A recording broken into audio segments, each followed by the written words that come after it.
Hi ಸ್ನೇಹಿತರೆ, ಎಲ್ಲರಿಗೂ join to learn YouTube ಚಾನಲ್ಗೆ ಸ್ವಾಗತ. ಇವತ್ತಿನ ಒಂದು ಕ್ಲಾಸ್ನಲ್ಲಿ PSI ದೈಹಿಕ ಪರೀಕ್ಷೆ ಮುಗೀತು. ಇವಾಗ ಲಿಖಿತ ಪರೀಕ್ಷೆಗೆ ರಿಟರ್ನ್ ಎಕ್ಸಾಮ್ಗೆ ರಿವಿಷನ್ ಹೇಗೆ ಮಾಡೋದು ಈ ವಿಷಯದ ಕುರಿತು ಡಿಸ್ಕಷನ್ ಮಾಡೋಣ. ಸೊ ಇವಾಗ ಆಲ್ರೆಡಿ 2021ನ ಒಂದು PSIನ ಫಿಸಿಕಲ್ ಎಕ್ಸಾಮ್ಸ್ ನಡೀತಾ ಇದೆ. ಆಲ್ರೆಡಿ ಸ್ವಲ್ಪ ಜನದ್ದು ಮುಗಿದಿದೆ ಕೂಡ, ಇನ್ನೂ ನಡೀತಾ ಇದೆ. ಸೊ ಎಲ್ರಿಗೂ ಕೂಡ ಫಿಸಿಕಲ್ ಎಕ್ಸಾಮ್ ಮುಗಿದ್ಮೇಲೆ, ದೈಹಿಕ ಪರೀಕ್ಷೆ ಮುಗಿದ್ಮೇಲೆ ಸಾಮಾನ್ಯವಾಗಿ ಒಂದು ಪ್ರಶ್ನೆ ತಲೆಯಲ್ಲಿ ಮೂಡುತ್ತೆ, ಏನು ಅಂತಂದರೆ ನೆಕ್ಸ್ಟ್ ಎಕ್ಸಾಮ್ ಯಾವಾಗ ಮಾಡಬಹುದು ಅಂತ. ಸೊ ಸರಿಸುಮಾರು ಫಿಸಿಕಲ್ ಎಕ್ಸಾಮ್ ಆಗಿ 1.5 ತಿಂಗಳು 2 ತಿಂಗಳಲ್ಲಿ ಒಂದು ಲಿಖಿತ ಪರೀಕ್ಷೆನ ಮಾಡುವಂಥ ಸಾಧ್ಯತೆ ಇರುತ್ತೆ. ಸೊ ಇವಾಗ ಕೋವಿಡ್ ಸಿಚುವೇಶನ್ ಇರೋದ್ರಿಂದ ಸೊ ಅದು ಹೆಚ್ಚು ಕಮ್ಮಿ ಕೂಡ ಆಗ್ಬೋದು. ಸೊ ಫಿಸಿಕಲ್ ಆದಮೇಲೆ ಮತ್ತೆ ಕೆಲವೊಂದು ಡೌಟ್ಸ್ಗಳೇನು ಅಂದರೆ ಯಾವ ಪ್ರಬಂಧಗಳನ್ನು ಬರೀಬೇಕು. ಕಾರಣ ಏನು ಅಂತಂದರೆ 50 to 60% ಆಸ್ಪಿರೆಂಟ್ಸ್ ಅಥವಾ ಯಾರು ಸ್ಟೂಡೆಂಟ್ಸ್ ಇರ್ತಾರೆ ಅವರು ಯೂಶ್ಯುವಲಿ ಫಿಸಿಕಲ್ ಎಕ್ಸಾಮ್ ಆದಮೇಲೆ ಪ್ರಬಂಧವನ್ನು ಬರೆಯೋಕ್ಕೆ ಪ್ರಯತ್ನ ಪಡ್ತಾರೆ.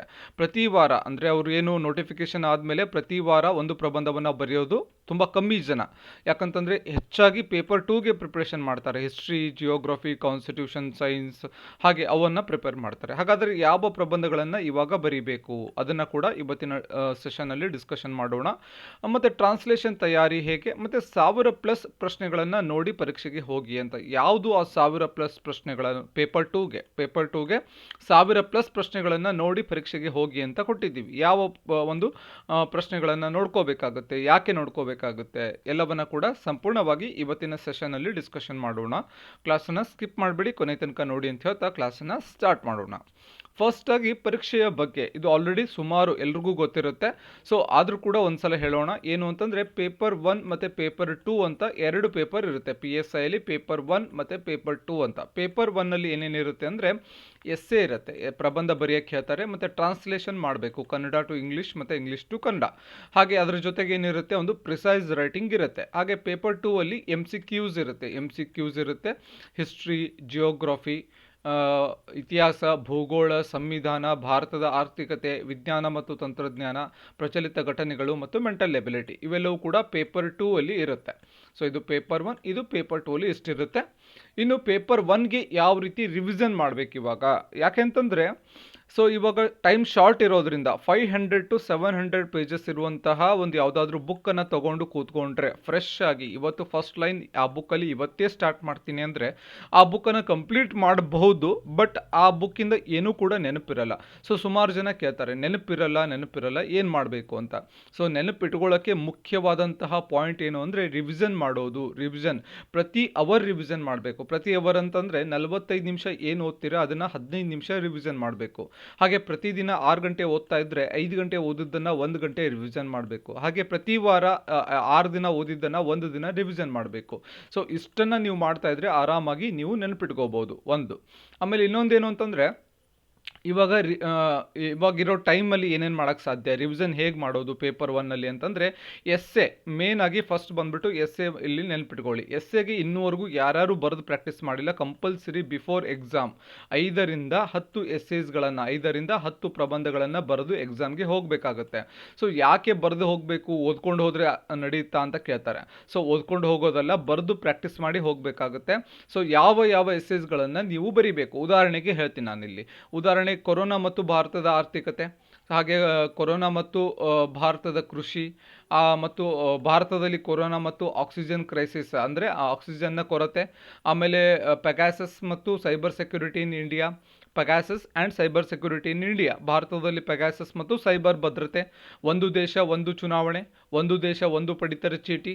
ಸೊ ಇವೆಲ್ಲ ಪ್ರಬಂಧಗಳನ್ನು ಬರೆದು ಪ್ರಾಕ್ಟೀಸ್ ಮಾಡಬೇಕು. ಎಲ್ಲಿಂದ ಬರಿಬೇಕು ಈ ಪ್ರಬಂಧಗಳನ್ನು ಅಂತಂದರೆ ಜಾಯಿನ್ ಟು ಲರ್ನ್ ಯೂಟ್ಯೂಬ್ನಲ್ಲಿ ಆಲ್ರೆಡಿ ಈ ಒಂದು ಪ್ರಬಂಧಗಳನ್ನು ಅಪ್ಲೋಡ್ ಮಾಡಿದ್ದೇವೆ. ಜಾಯಿನ್ ಟು ಲರ್ನ್ನ ಒಂದು ಯೂಟ್ಯೂಬ್ನ ಪ್ಲೇಲಿಸ್ಟ್ ಸೆಕ್ಷನಲ್ಲಿ ನೀವು ಹೋದರೆ ಎಸ್ಸೆ ಡಿಸ್ಕಷನ್ ಅಂತ ವಿಡಿಯೋಸ್ ಇದೆ. ಸೊ ಲಿಂಕನ್ನು ಕೂಡ ಡಿಸ್ಕ್ರಿಪ್ಷನಲ್ಲಿ ನಾನು ಕೊಟ್ಟಿರ್ತೀನಿ. ಸೊ ದಯವಿಟ್ಟು ಅಲ್ಲೂ ವಿಸಿಟ್ ಮಾಡಿ, ಮತ್ತು ಮೇಲ್ಗಡೆ ಐ ಬಟನಲ್ಲಿ ಲಿಂಕನ್ನು ಕೊಟ್ಟಿರ್ತೀನಿ, ಏನು ಪ್ಲೇಲಿಸ್ಟ್ನ ಲಿಂಕನ್ನು. ಸೊ ಎಲ್ಲ ಪ್ರಬಂಧಗಳನ್ನು 3 ಸಲ ಏನು ಮಾಡಬೇಕು, ಬರೆದು ಪ್ರಾಕ್ಟೀಸ್ ಮಾಡಬೇಕು. ಕೇವಲ ನೋಡೋದಲ್ಲ, ನೋಡಿಬಿಟ್ಟು ಬರೆದು ಪ್ರಾಕ್ಟೀಸ್ ಮಾಡಿ ಪರೀಕ್ಷೆಗೆ ಹೋಗಿ. ಯಾಕೆಂತಂದರೆ ಯಾವುದಾದ್ರೂ ಕೂಡ ಅದು ಕೇವಲ ಎಕ್ಸಾಮ್ ಅಂತಲ್ಲ, ಒಂದು ಸ್ಪೋರ್ಟ್ಸ್ ಅಂತ ಅಂದ್ಕೊಳ್ಳೋಣ, ಕ್ರಿಕೆಟ್ ಅಂತ ಅಂದ್ಕೊಂಡ್ರೆ ಕ್ರಿಕೆಟ್ ಮ್ಯಾಚ್ 1 ಗಂಟೆಗೆ ನಡೀತಾ ಇದ್ದರೆ ಬೆಳಗ್ಗೆ 11:30ಗೆ ಫೀಲ್ಡ್ಗೆ ಬಂದುಬಿಟ್ಟು ಎಲ್ಲರೂ ಕೂಡ ಪ್ರಾಕ್ಟೀಸ್ ಮಾಡ್ತಾ ಇರ್ತಾರೆ. ಸೊ ಪ್ರಾಕ್ಟೀಸ್ ಬಿಫೋರ್ ಎಕ್ಸಾಮ್ ಆಗಿರ್ಬೋದು, ಬಿಫೋರ್ ಗೇಮ್ ಆಗಿರ್ಬೋದು, ಪ್ರಾಕ್ಟೀಸ್ ಬೇಕೇ ಬೇಕು, ಕಂಪಲ್ಸರಿ ಕಂಪಲ್ಸರಿ ಬರೆದು ಪ್ರಾಕ್ಟೀಸ್ ಮಾಡಿ. ಯಾಕಂತಂದರೆ ಎಕ್ಸಾಮ್ ಹಾಲಲ್ಲಿ ಬರೆಯೋಕ್ಕೆ ಹೇಳ್ತಾರೆ, ಓದೋಕ್ಕೆ ಹೇಳಲ್ಲ. ಸೊ ಬರೆದು ಪ್ರಾಕ್ಟೀಸ್ ಮಾಡಿದ್ರೆ ಒಳ್ಳೆಯದು. ಸೊ ಎಲ್ಲ ಪ್ರಬಂಧಗಳನ್ನು ನಾನು ಇನ್ನೊಂದು ರಿಪೀಟ್ ಮಾಡ್ತಾ ಇದ್ದೀನಿ, ಜಾಯಿನ್ ಟು ಲರ್ನ್ ಯೂಟ್ಯೂಬ್ನಲ್ಲಿ ಎಲ್ಲ ಪ್ರಬಂಧಗಳಿದೆ, 16 ಪ್ರಬಂಧಗಳಿದೆ. 16 ಪ್ರಬಂಧಗಳನ್ನು ಎಲ್ಲವೂ ಕೂಡ ಟ್ರೆಂಡಿಂಗ್ ಟಾಪಿಕ್ ಇರೋದು. ಅದರ ಜೊತೆಗೆ ಒಂದು ಇದು ಕೂಡ ಇದೆ, traditional topics, example women empowerment, global warming, ಎಲ್ಲ ಒಂದು ಎಸ್ಸೇಸ್ಗಳಿದೆ. ದಯವಿಟ್ಟು ಬರೆದು ಪ್ರಾಕ್ಟೀಸ್ ಮಾಡಿ. ಇದು ಪೇಪರ್ 1ಅಲ್ಲಿ ಎಸ್ಸೆಗೆ ಸಂಬಂಧಿಸಿದಂತೆ.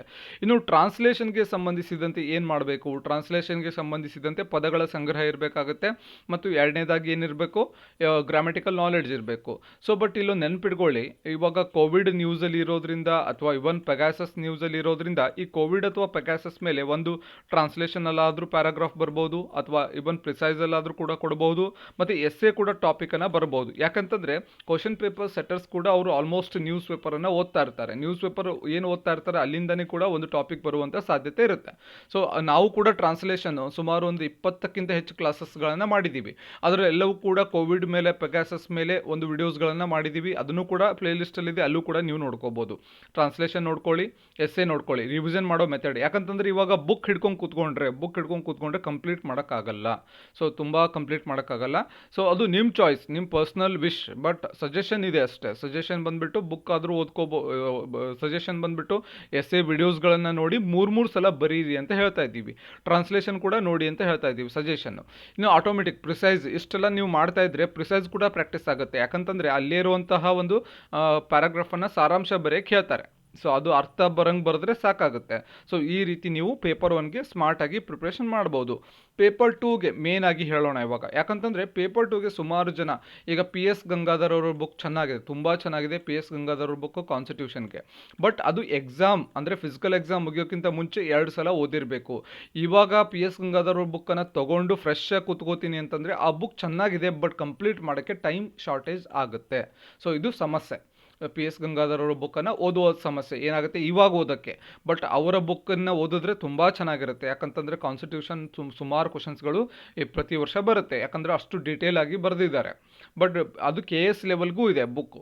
ಆ ಡೀಟೇಲ್ ಆಗಿ ಬರೆದಿರೋದನ್ನು ಇವಾಗ ತೊಗೊಂಡ್ರೆ ಟೈಮ್ ಸ್ವಲ್ಪ ಕನ್ಸ್ಯೂಮ್ ಆಗುತ್ತೆ, ಟೈಮ್ ಶಾರ್ಟೇಜ್ ಕೂಡ ಆಗುತ್ತೆ.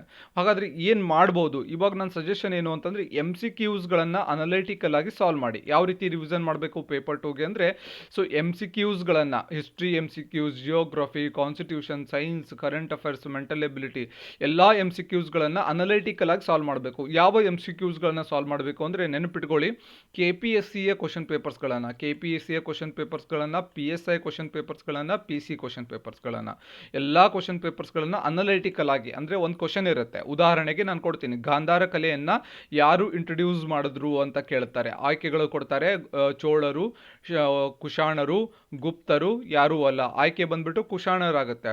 ಸೊ ಕುಶಾಣರು ಆನ್ಸರ್ ಆದಮೇಲೆ ಕುಶಾಣರ ಸುತ್ತಮುತ್ತ ತಿಳ್ಕೊಬೇಕಾಗತ್ತೆ. ಸೊ ಕುಶಾಣರ ಪ್ರಥಮ ದೊರೆ ಯಾರಿದ್ರು, ಅವರ ಒಂದು ರಾಜಧಾನಿ ಯಾವುದಿತ್ತು, ಅವರು ಯಾವ ಯಾವ ಕಲೆಗೆ ಪ್ರೋತ್ಸಾಹ ಕೊಟ್ಟರು, ಯಾವ ಧರ್ಮಕ್ಕೆ ಪ್ರೋತ್ಸಾಹ ಕೊಟ್ಟರು, ಆಮೇಲೆ ಇಲ್ಲಿ ಗಾಂಧಾರ ಕಲೆ ಬಗ್ಗೆ ತಿಳ್ಕೊಬೇಕಾಗತ್ತೆ. ಗಾಂಧಾರ ಕಲೆ ಅಂದರೆ ಏನು, ಅದರ ಮೇಲೆ ಯಾವ ಒಂದು ಶೈಲಿಯ ಪ್ರಭಾವ ಇದೆ. ಅದೇ ರೀತಿ ಚೋಳರ ಬಗ್ಗೆ ತಿಳ್ಕೊಬೇಕು, ಯಾಕಂದರೆ ಆಪ್ಷನ್ಸಲ್ಲಿ ಚೋಳರ ಬಗ್ಗೆ ಇದೆ. ಅದೇ ರೀತಿ ಗುಪ್ತರ ಬಗ್ಗೆ ತಿಳ್ಕೊಬೇಕು, ಗುಪ್ತರಲ್ಲಿ 2ನೇ ಗುಪ್ತನಿಗೆ ಯಾವ ಒಂದು ಶಾಸನ ಸಂಬಂಧಿಸಿದೆ. ಹೀಗೆ ಒಂದು ಅನಲಿಟಿಕಲ್ ಆಗಿ ಆ ಕ್ವಶನ್ನ ಸುತ್ತಮುತ್ತ ತಿಳ್ಕೊಬೇಕು. ಸೊ ಇದು ಹೇಗೆ ಸಾಧ್ಯ, ಎಲ್ಲಿ ತಿಳ್ಕೊಬೇಕು ಅಂತಂದರೆ, ಸೊ ಇದನ್ನು ಕೂಡ already KPSC question papers, PSI question papers, PC question papers ಮತ್ತು ವೆಬ್ಸೈಟ್ ಕ್ವಶನ್ಸು, ವೆಬ್ಸೈಟಲ್ಲಿ ಸುಮಾರು ವೆಬ್ಸೈಟ್ಸ್ ಇದೆ, ಎಕ್ಸಾಮ್ ವೇದ ಅಂತ ಇದೆ, GK ಟುಡೇ ಇದೆ.